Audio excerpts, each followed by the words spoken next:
tous et bienvenue dans cette nouvelle vidéo sur le cœur des mots. Alors, c'est bien entendu le cœur des mots, ça ne va pas parler de peinture. Pour les nouveaux abonnés, vous avez pu voir qu'il y a une playlist où j'ai fait plusieurs vidéos que j'ai intitulées Le cœur des mots, où il y avait plusieurs thèmes. En fait, le cœur des mots, c'est vraiment un temps où je parle de ce qui me tient à cœur, mais où j'ai le souci de savoir que ça va avoir une utilité. Il n'y a aucune prétention dans ces vidéos. Pour ceux et celles qui me connaissent déjà, qui me suivent depuis maintenant 2-3 ans, je ne sais plus où on en est, ça passe tellement vite. Vous avez vu évidemment qu'il n'y a aucune prétention. Dans cette vidéo, je voulais aborder un thème sur l'énergie créatrice. Qu'est-ce que l'énergie créatrice? C'est important d'aborder ce sujet parce que on peut croire que les artistes, quels qu'ils soient, ou même les artistes en herbe, ou même vous qui aimez peindre parce que c'est un passe-temps, parce que vous êtes arrivé à la retraite et que vous avez cette énergie créatrice chez vous, vous avez ce don, vous aimez bien, vous êtes manuel, quoi, et donc vous vous initiez à toute technique. Mais vous avez pu remarquer qu'il y a des jours où vous n'avez pas envie. Vous vous levez, vous dites ah, j'avais un truc en cours là, j'étais en train de faire un tableau, j'ai pas envie. Donc moi je vais vous parler de cette envie justement. Alors je vais parler d'une expérience personnelle. Ne croyez à nouveau surtout pas que je veux me mettre en avant ou c'est dans ce souci-là, pas du tout. Lorsque j'interviens, c'est souvent et toujours pour que ce soit inspirant en fait, pour que c'est une utilité. Donc ici, je vais vous parler de ma propre expérience. Vous avez vu, pour ceux et celles qui me suivent, que je suis en train de réaliser une toile qui est un tigre que j'ai placé dans un espace hivernal, sibérien on va dire. Et lorsque j'ai abordé cette toile, j'étais dans cette énergie créatrice. C'est-à-dire que je me levais le matin, je disais oh, j'ai tellement à donner sur cette toile. J'étais focalisée que là-dessus. Et puis, les jours passent, et puis l'énergie disparaît. Alors, d'où ça vient? Qu'est-ce que c'est? Je me suis souvent posé la question, mais maintenant je ne me pose plus la question. Je ne me pose plus de questions. En fait, je me laisse traverser par cette énergie de moins bien, c'est-à-dire je n'ai plus cette énergie créatrice. Pourquoi? Parce que je peux être pris par d'autres choses dans ma vie, évidemment, ou en ce moment peut-être que ça peut bloquer sur des projets personnels. Donc il y a des pensées qui peuvent me traverser. Ces pensées, elles ne sont pas créatrices, justement. Elles ne sont pas créatrices d'énergie créatrice, on va dire. Et elles me tirent peut-être plus vers le bas. Je vous parle toujours de mon expérience personnelle. Pour ceux et celles qui me connaissaient, parce que vous avez lu mon livre et mon autobiographie, vous savez maintenant comment je fonctionne. Donc, même si il y a beaucoup de choses qui ont été réglées, même si je suis dans cette énergie positive, où je me laisse guider par mon intuition, où je me laisse guider par ce que je peux percevoir, par mes ressentis, où j'essaye de ne pas être court-circuitée par des pensées lourdes et négatives, c'est pas toujours le cas. C'est-à-dire qu'on n'y arrive pas tout le temps. Je suppose que pour vous, c'est exactement la même chose. Là où je veux en venir, c'est que c'est par rapport à la culpabilité. Moi, j'ai travaillé là-dessus, c'est-à-dire de se dire mais enfin, mais bouge-toi, il faut que tu y arrives, ou il faut que tu fasses ça, ou il faut... Je suis plus dans ce « il faut ». Surtout à mon âge, je suis arrivée avec une certaine philosophie de vie, où il faut vivre l'instant présent.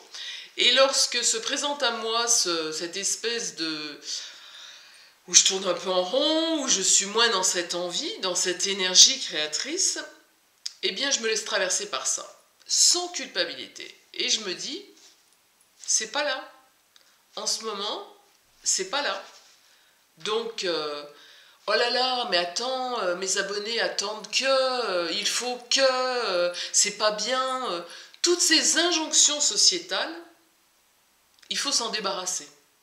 C'est pour ça que je témoigne aussi. Parce qu'on est obligé de faire cette espèce de shift où...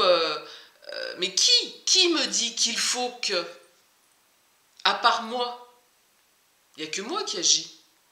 Finalement, que je termine ce tigre maintenant, ou dans 2 semaines, ou après Noël, quelle importance? Qu'est-ce qui se joue ici? C'est quoi cet espace-temps qu'il faut que je respecte pour que vous, en fait, vous regardiez ces vidéos et que ça vous apporte un plaisir? C'est moi seul qui me met cette injonction. Donc, je la dézingue. Ce tigre, il apparaîtra un jour sur ma peinture et vous le découvrirez un jour. Mais je me respecte, c'est-à-dire je respecte ce temps où cette énergie créatrice n'est plus, où je n'ai plus ce... Alors en plus, je ne sais pas si ça s'entend encore, je suis tombée malade, donc ça rajoute des énergies lourdes, évidemment. Et puis il y a ces périodes de Noël qui sont toujours un peu compliquées, pour moi en fait, et puis je pense pour d'autres personnes également. Donc c'est simplement savoir se respecter, sans culpabiliser. C'est pour ça que mon témoignage peut être inspirant. Pour vous, j'ai un profond respect pour toutes les personnes qui me laissent des commentaires, qui sont souvent très bienveillants. Donc je perçois derrière ces commentaires de belles âmes, de belles personnes.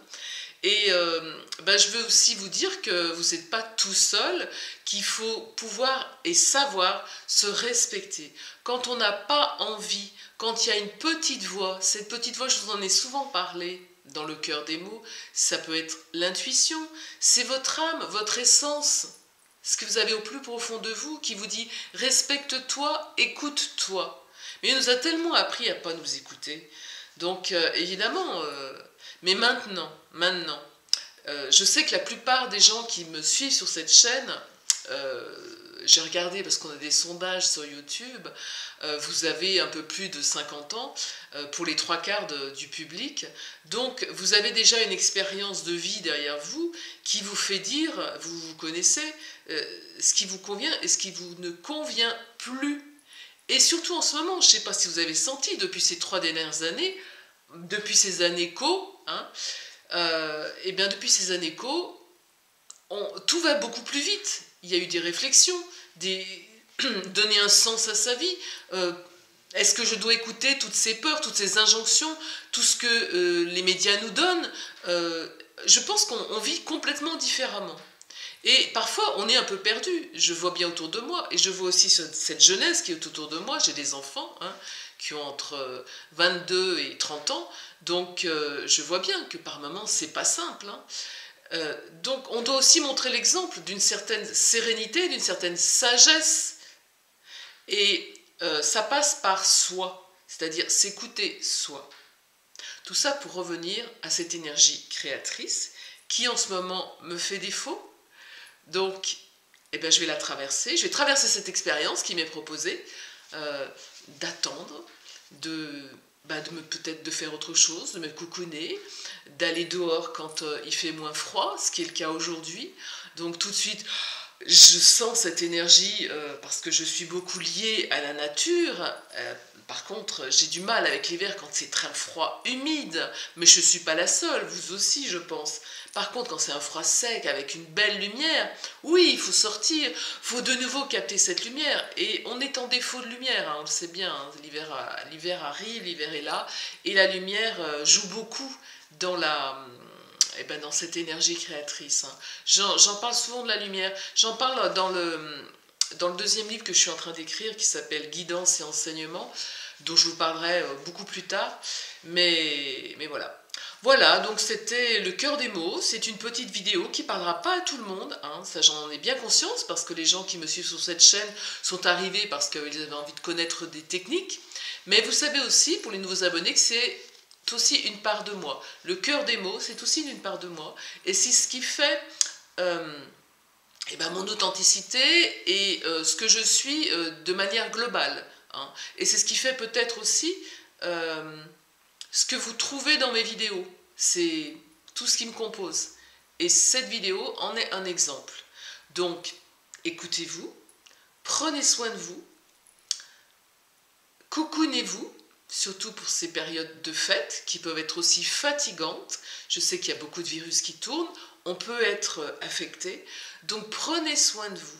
Hein, entourez-vous d'amour, faites des câlins, de lumière, des bains de lumière, des bains tout court, avec de l'eau salée, avec du sel. Tout ce qui peut vous apporter de l'énergie, surtout quand on est dans des basses énergies. Voilà, bah écoutez, c'était tout. C'était un petit coucou. Je vous embrasse tous. Je pense à tous ceux qui me laissent des gentils commentaires. Merci, merci, merci. Et puis, je vous souhaite de très belles fêtes de Noël. J'en profite pour signaler que c'est la dernière semaine, là. La dernière semaine, on est quel jour? On est mercredi. On est mercredi. Non, alors, il y a encore la semaine prochaine, jusqu'au 24 décembre, la promotion sur Ars Transformation, où mes formations... donc ce qui sont des vidéos préenregistrées, des formations de 3 heures, elles sont à 50%. Donc si vous avez des cadeaux à faire, n'hésitez pas. C'est jusqu'au 24 décembre. Après, ce sera trop tard. Je sais que l'année dernière, il y a des gens qui sont arrivés le 2 janvier en disant « Ah, mais j'ai pas pu avoir la formation !» Je pense que j'en ai assez parlé. Donc jusqu'au 24 décembre, vous pouvez en profiter. Voilà, je vous dis à très bientôt pour une prochaine vidéo et bonne fête de fin d'année.